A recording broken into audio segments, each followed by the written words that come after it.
I am Nodirbek Abdusattorov. I am from Uzbekistan. Today I played against Spanish Grandmaster Vallejo Pons. He's a very strong Grandmaster. He's a top since about 2 decades already. Yeah, I've played him, but only in a Rapid and Blitz. Yeah, it was my first classical game against him. Yeah, in online, you don't see your opponent. You don't see your opponent is reacting to your moves and in what kind of situation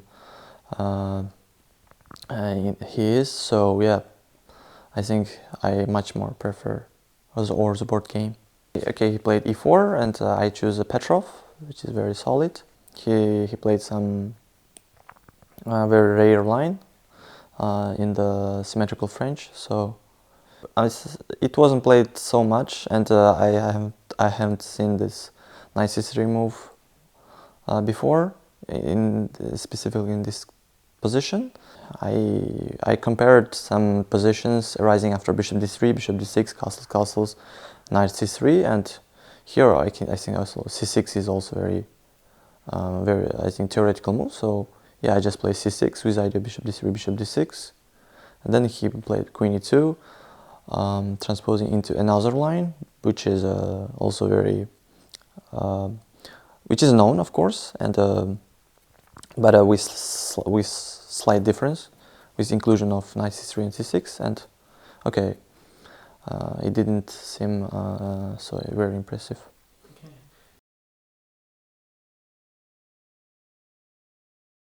When he offered me a draw in move 21, I thought for a bit also there for 10 or 15 minutes, and okay, I decided to play on because okay, here I thought maybe it's maybe makes sense to agree to draw, but okay, I had a feeling that I might get some chance after that. When he was in time trouble, you get the feeling that you might get a real chance that he might some blunder or play some very bad move, and waiting that move gives you a special feeling. It doesn't give you anything during the game, so you have to focus in that kind of positions.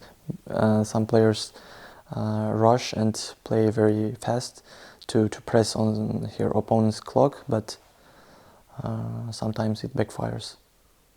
I had some chance in the 40th move, which I quickly played rook a2, and maybe instead of rook a2 I could take on c5 and play rook c7, and that might have been a better chance. But yeah, I played rook a2, and then he played knight c3, very nice idea to give up pawn and bring the king into the center, which is very clearly a draw. Okay, I just pushed a pawn to create some sort of mess. I was a pawn up, but he was very active, and he has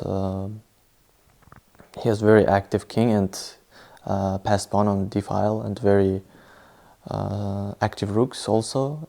Yeah, it just changed the knight, and I offered a draw, and he agreed immediately. No one has special training method, but I mean, they might have some little insights, but it doesn't differ so much. Watching top players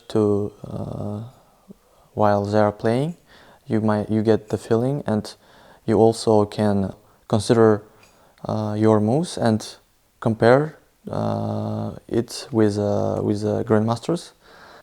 One of the tips for improving, I think, you have to be ready to work very hard if you want to really improve and to be a super grandmaster.